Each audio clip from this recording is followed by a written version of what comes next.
E aí, galera do oitavo ano, hoje a gente finaliza o tema da Revolução Francesa, tá? Quero que tu te concentre nessa parte, mas principalmente para compreender as etapas da Revolução, tá? A gente não vai prolongar muito aqui, vamos logo para a aula, que é o que interessa. Qualquer coisa tu já sabes onde me encontrar, ok? Só mandar uma mensagem, um zap, ou fala por aí pelo Face, eu tô sempre online. Ok, vamos lá para a aula. Esse momento da aula vai constar no teu livro das páginas 58 a 64, tá? Como o capítulo é grande, eu tinha explicado na aula passada que ele é longo. Então, a gente vai dividir ele em dois momentos e no final falar sobre o período napoleônico. Lembrando que a primeira parte a gente dialogou sobre o que leva as pessoas a fazer a revolução. Aqui nessa segunda parte, a gente vai ver como se deu a parte sangrenta da Revolução Francesa, ok? Recapitulando a aula anterior, a gente viu que a sociedade francesa é dividida em três classes sociais: o clero, que é a igreja, a nobreza, que continua sendo os grandes hereditários do poder, e o povo, né? Diferente do que a gente entende de povo hoje, que é uma coisa mais popular, algo mais vinculado à periferia, o povo, naquele período da Revolução, se trata também de povo rico e povo pobre. Quem não era do clero e da nobreza era povo. Então, naquele período, banqueiros, comerciantes, burgueses, artesãos, camponeses, todos eles eram povo. E tinha também o povo mais miserável, que eram chamados de sans-culottes. A gente viu por que esse nome, né? Devido ao calção, que era da aristocracia e eles não usavam, né? Era um calção mais popular. A gente viu também na aula passada que o povo era quem pagava os impostos, desde a época do feudalismo. O clero e a nobreza, eles eram isentos de pagar imposto. Pelo contrário, eles arrecadavam. Desde o período do feudalismo, tanto a igreja quanto a nobreza eram grandes senhoras feudais. E é nesse contexto aí, de pagar impostos, que a população vai se sentir sendo escrava dos dois setores, sendo escrava do clero e da nobreza, literalmente carregando o sistema nas costas. Esse excesso de impostos não era só a população pobre que pagava, não, mas a própria burguesia, a própria população, o povo rico, também era taxado. E conforme maior a sua fortuna, mais eles pagavam. Lembrando que até aí, quem discutia quem poderia ou não pagar impostos era o rei. O rei era a lei. A gente está falando de um regime absolutista aí. E a nobreza e o clero, não pagando impostos, era puro privilégio do rei. E era assim, conforme essa charge mostra, que a burguesia, o povo rico, também se sentia diante das taxas e dos impostos que o rei cobrava. Ok? Não teria problema nenhum pagar impostos, né, se eles não fossem exorbitantes e principalmente se o dinheiro tivesse sendo aplicado com algo para o retorno à sociedade. Só que isso a gente viu na aula passada, né? Não aconteceu. Pelo contrário, a maior parte do dinheiro dos impostos eram gastos com os bailes palacianos, de glamour, de luxo e grandes excessos, como a gente vê aí refletido até no vestuário da rainha Maria Antonieta. Não teria problema nenhum a questão de a corte, a nobreza, o rei gastar esse dinheiro, cometer esses excessos, se a população não estivesse passando fome. E a gente viu que até o pão era um alimento escasso, né?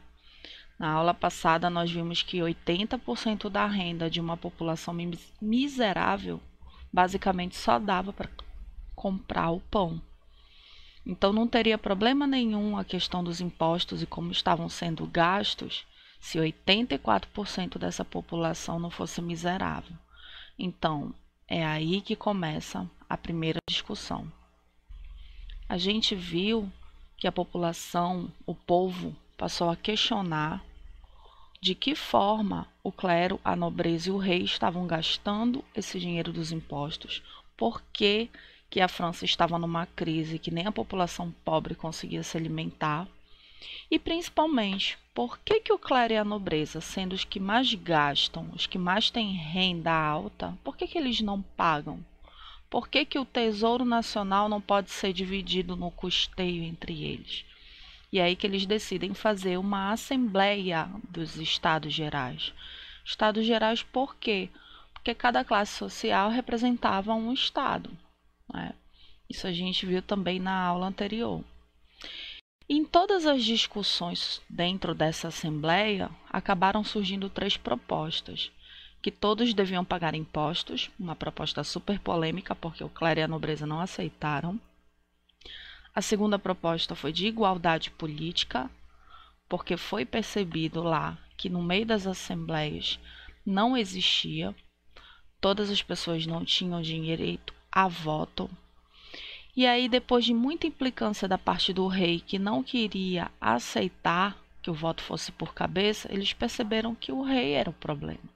E aí veio a proposta 3, limitar o poder do rei. No final das contas, as pessoas que se reuniram decidiram criar uma constituição. Perceberam que o problema maior era que o rei era a lei, mas que precisava, a partir de agora, criar um código de leis que garantisse todos esses direitos e, principalmente, que desse limite ao poder do rei. O próprio rei estaria agora sendo regido por uma constituição. E é nesse momento que o problema começa a se agravar. O rei, lógico, absolutista, não aceitou e tentou de todas as formas dissolver a Assembleia, prendendo os líderes, enfim. É aí que a nossa aula anterior terminou, foi aqui, e a gente vai começar a falar sobre o momento em que a população pega em armas e vai fazer a revolução à força. Na aula anterior nós paramos nesse episódio aqui, ó. Momento em que a população, ao pegar em armas, invade a Bastilha, que era o arsenal, o armazém, o depósito, né, da corte real, e não só toma o que está no armazém, como literalmente invade, destrói e mata os soldados que tentam defendê-la. Então, é o momento sangrento, é o que marca a parte sangrenta, o início do processo sangrento da revolução. A partir de agora, o povo, principalmente o povo miserável, ele está pegando em armas e fazendo a revolução. E a Bastilha, por ser esse símbolo de poder e tirania, ela foi muito focada. Então, quando ela vai ao chão, porque ela literalmente ela é depredada, é um símbolo da tirania caindo ao chão também. Ok? Continuando o nosso assunto, esse processo de revolução já sangrenta, ele vai acontecer não só na cidade de Paris, mas também vai acontecer no campo, tá? Então, a tomada da Bastilha acontecendo lá em Paris, no campo vai ter os ataques dos castelos, vai ter as mortes dos senhores, vai ter a queima de documentos. Tudo isso vai pôr fim ao privilégio da nobreza e do clero, tá? Então, eu quero que tu entendas que essa revolução não aconteceu só na cidade, ela acontece também no campo, tá? Enquanto que Paris está fervendo, o pessoal que vivia no campo, os camponeses, estavam também pegando em armas e fazendo a revolução, ok? É nesse momento que eles dão continuidade a todas aquelas discussões feitas nas assembleias e eles têm aí a construção da Declaração dos Direitos do Homem e do Cidadão. É um código com 17 leis que vai traçar o perfil de que a partir de então as pessoas devem seguir o lema, né, que está aí do lado: liberdade, que quando a gente fala de liberdade, ele está falando de liberdade pessoal, está falando de liberdade de pensamento, essa declaração consta isso. Igualdade, que acima de tudo igualdade jurídica, porque não pode ser lei à vontade do rei, precisa ter o respeito à igualdade jurídica de todos. E a fraternidade, que é para dizer nesse momento que o governo não pode ser do rei, ele tem que ser um governo de todos, tá? Então, o lema que formou as bases do pensamento da revolução tá aqui: liberdade, igualdade e fraternidade. E foi com base nessa linha que você deve lembrar que a gente viu isso quando estudou iluminismo. Foi com base nessa linha que foram pensadas essas 17 regras básicas declaradas por aquelas pessoas que a partir de agora seria dessa forma. Para você ter uma ideia, na declaração o item 1 diz assim: todas as pessoas são livres e iguais por direito. Então, só nisso aí você já quebra, né, o princípio da igualdade, da liberdade posto aí, e da fraternidade, porque são todos, não é um só. Então, a Declaração dos Direitos do Homem e do Cidadão é um marco na história da humanidade, porque é a primeira vez que um povo vai sentar e vai escrever o seu código de leis. É a primeira vez que vão passar por cima da tirania do rei. Além disso, a própria igreja, que era uma classe social, ela vai ser contestada. Vai ter uma lei específica para isso. Para começar, as pessoas vão dizer que esse poder do clero tem que ser separado da política. Os bens do clero, que você sabe, a gente estuda desde o período medieval falando sobre isso, que a igreja é rica. Então, se a gente está com problema de impostos, se a gente está com problema de fome, se a gente está com problema de riqueza mal distribuída, a igreja também tem culpa disso. Então, o confisco de bens do clero vai estar lá também constando na lei. As ordens religiosas vão ser extintas, tá? Professora, significa que agora não pode mais ter religião? Pode, mas elas não podem ser ordem, elas não podem ser lei. Ninguém pode obrigá-las a serem seguidas, entendeu? Então, a extinção das ordens religiosas também veio entrar na lei. E o juramento de fidelidade à nação. A parte de nação a gente vai tocar no assunto daqui a pouco, que é para tu entender o que é essa construção do nacionalismo. Mas nota aí que quando a gente fala de fidelidade à nação, a gente está falando que, independente de qual religião, ela tem que respeitar a Constituição da França.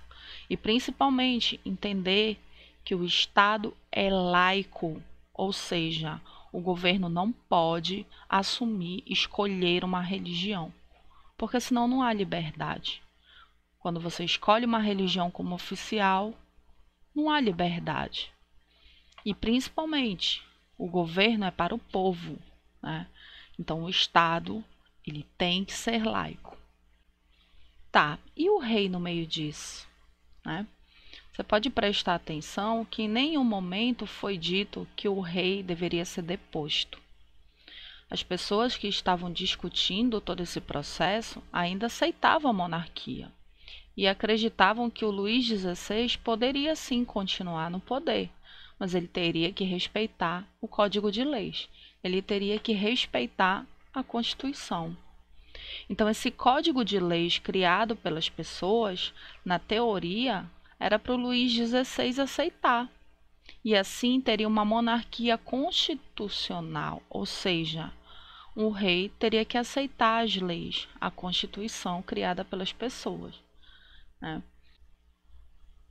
É nesse período da monarquia constitucional que ao invés de estados, as classes sociais vão se dividir em partidos, né?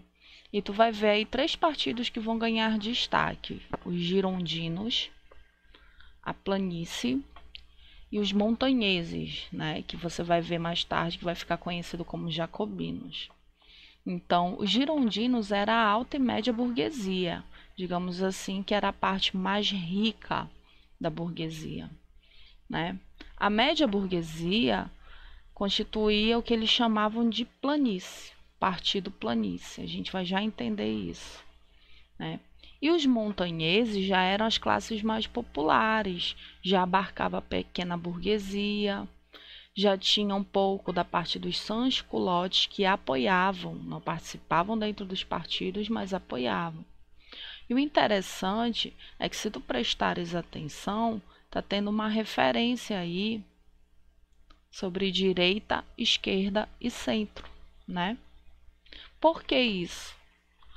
Porque quando o povo se reunia em assembleias, quando o povo se reunia para discutir, deliberar, a posição deles no local fez essa referência, né? Os que sentavam à direita, os que sentavam à esquerda e o centro.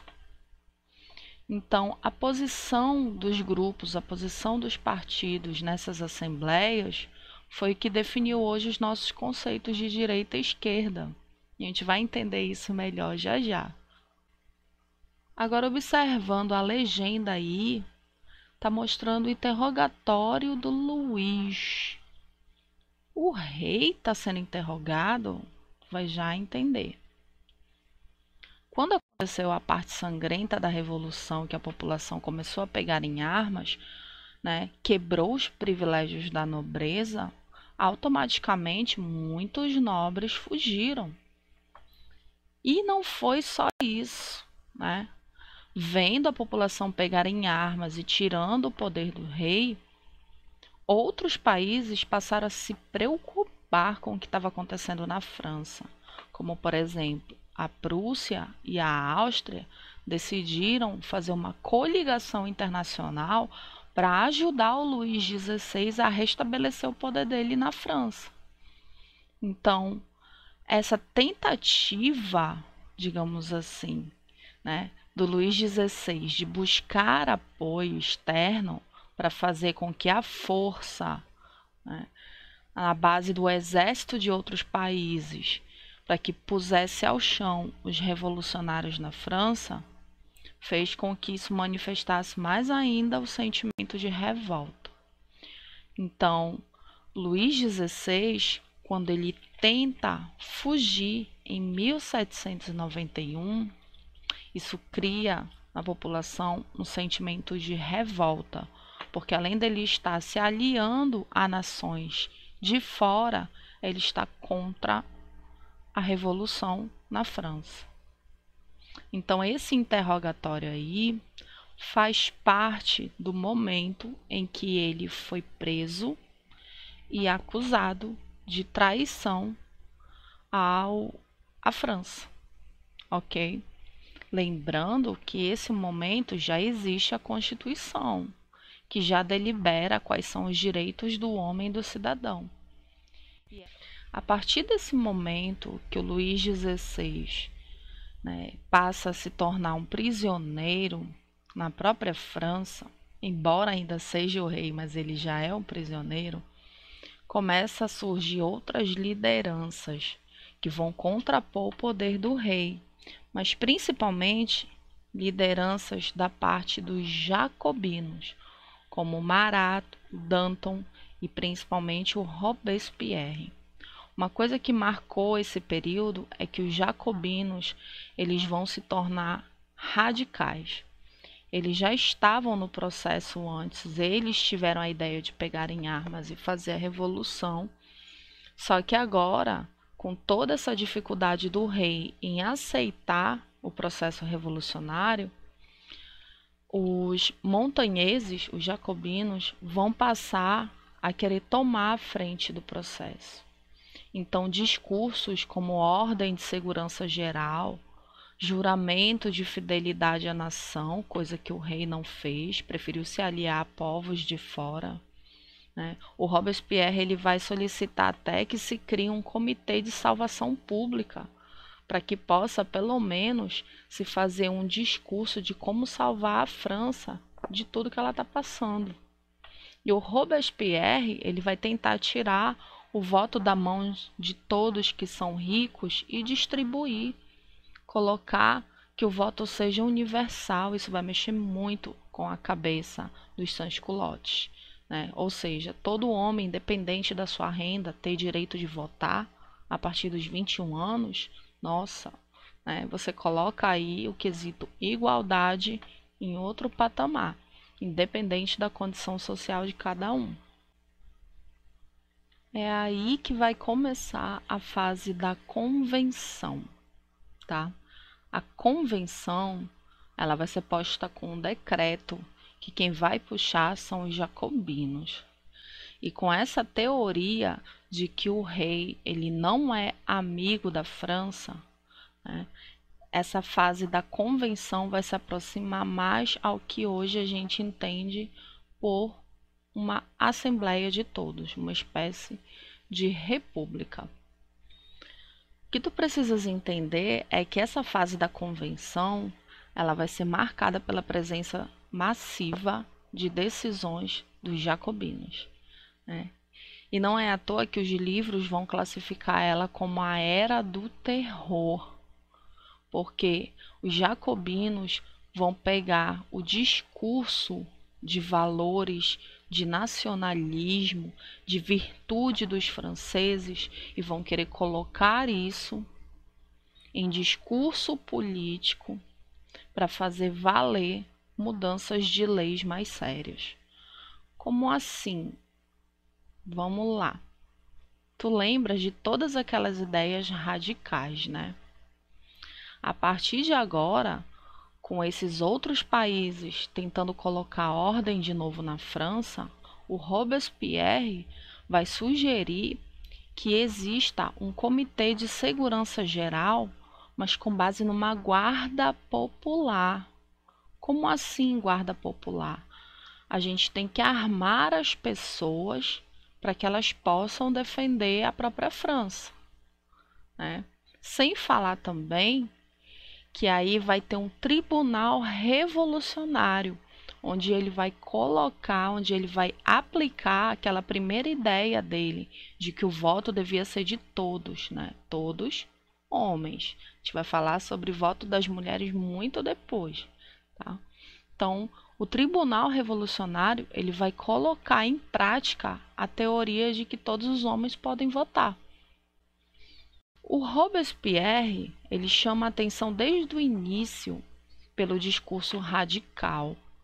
E depois da postura do rei, depois de ver que outros reis de outros países estão preocupados com o que está acontecendo na França e estão tentando investir para fazer a ordem voltar ao normal, o Robespierre afirma que só vão conseguir garantir os direitos do povo se o povo estiver armado e se o governo for tirano. É preciso tirania para garantir que o povo continue no poder.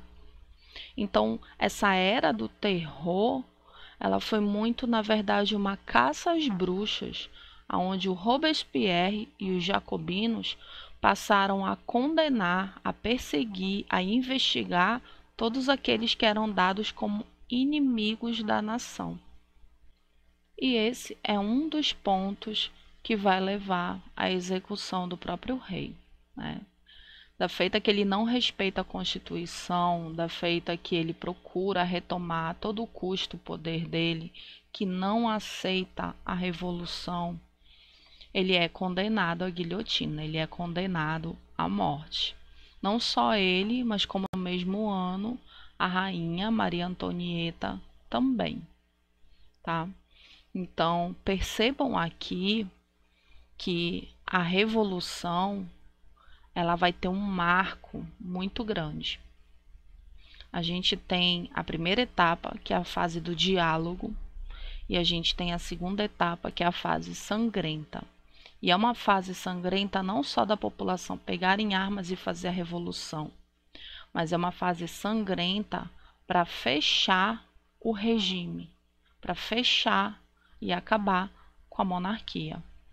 Executar o rei e a rainha em praça pública, na verdade, era uma declaração de que a França não aceitava mais a monarquia. de que a França não iria aceitar a retomada do poder pelos reis. Então, essa é a grande revolução do momento, né? Não te esquece daquela aula que eu falei no início do ano, que eu te expliquei que revolução precisa de uma palavra-chave chamada mudança.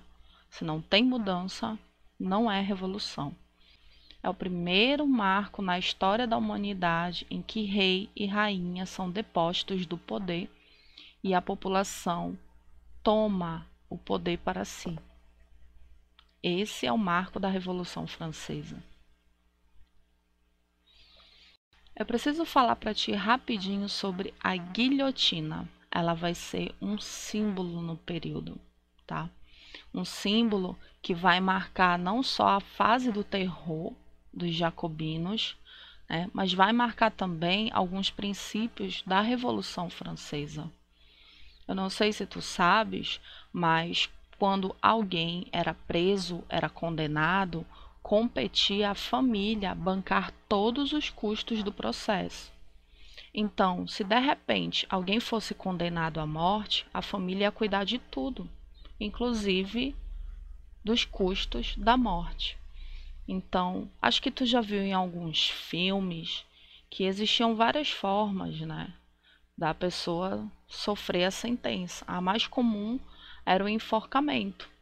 O enforcamento quase sempre era feito quando a família não tinha condições de pagar os custos, né? Porque aí bastava uma corda.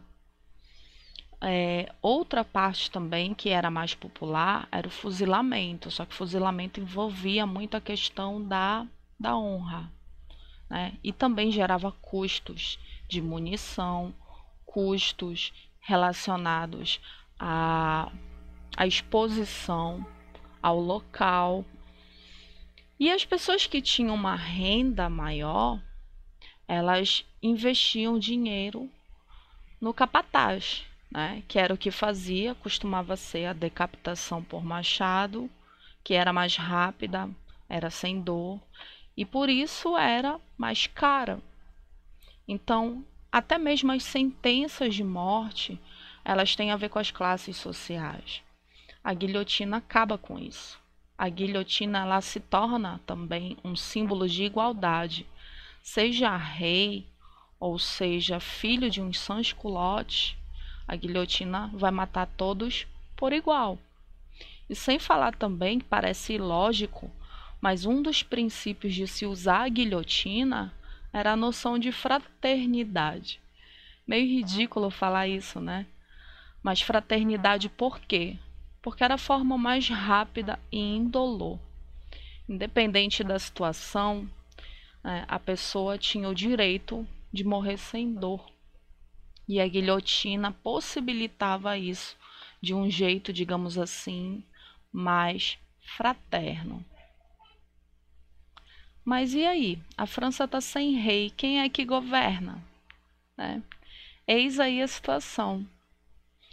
Da feita que o rei e a rainha são executados, a França ela não criou uma forma de governo que garanta uma Assembleia Geral. Ela ainda vai precisar de lideranças. E aí vai começar uma grave disputa entre os jacobinos e girondinos, né? O terceiro partido, o Planície, eles não estão muito ligados a essa situação de quem vai assumir o poder, porque eles preferem se manter neutros, né? Mas a briga entre jacobinos e girondinos vai ser muito grande. E enquanto essa fase do terror está bombando com os jacobinos, os girondinos vão começar uma reação. E aí o assassinato de um dos líderes dos jacobinos, o Marat, isso vai gerar uma comoção na França, né? Não só a morte de uma liderança, mas o modo como ele foi morto. E isso não se sabe provar se foi a mando dos girondinos ou não, porque foi uma mulher, Charlotte, chamada Charlotte, que chegou até ele e disse que tinha uma lista para entregar para ele de pessoas que eram contra a revolução. E assim ela conseguiu apunhalar uma faca no coração dele, na hora do banho. O interessante é que isso virou uma das pinturas mais, digamos assim, marcantes, que até hoje na França qualquer pessoa conhece, né? Que é essa aqui, está na nossa imagem agora. O assassinato do Marat, da liderança jacobina, acabou provocando mais ainda essa rivalidade entre os girondinos e os jacobinos, né? Só que os girondinos conseguiram também anular os poderes do Robespierre, alegando que o exercício da tirania não era democrático. Da feita que você tem um tirano no poder, independente dele ser rei ou não, algo estará errado no meio da democracia. E aí, o próprio Robespierre, que mandou tanta gente para a guilhotina, também vai parar nela, né? Quem com guilhotina fere, com guilhotina será ferido. E o Robespierre recebe pena de morte e é executado em praça pública na guilhotina. Com os líderes jacobinos já mortos, né, os girondinos assumem o poder. E aí vem a última fase da revolução, que é a reação termidoriana. O que eu quero que tu entendas, que a gente não vai se deter muito a esse ponto, é que o foco dos girondinos era desfazer todas as leis que os jacobinos fizeram e a política deles. Então, tudo de leis, todos os códigos que eles construíram, tudo que eles conceituavam como radicais, como extremistas, os girondinos tentaram dissolver. Só que os girondinos tiveram medo, o medo do radicalismo. Porque se a população pobre e miserável pegou em armas e tirou o rei do poder, com certeza essa mesma população tem capacidade de tirar os girondinos do poder. E aí que eu quero te atentar para essa palavra aqui, ó, golpe. Conhecendo a política, em toda a história, toda vez que você ouvir essa palavra, quase sempre tem a ver com militar, ok? Os girondinos, para conseguirem assumir o poder aí, eles precisaram de um apoio militar. E o medo do radicalismo, de que o povo pegasse em armas e fosse para cima deles, era tão grande que eles permitiram essa aliança com os militares. E é aí que vai surgir a figura do Napoleão Bonaparte, que vai ser tema da nossa aula que vem. Esse maluco aí vai dar um golpe dentro do golpe e vai assumir o poder.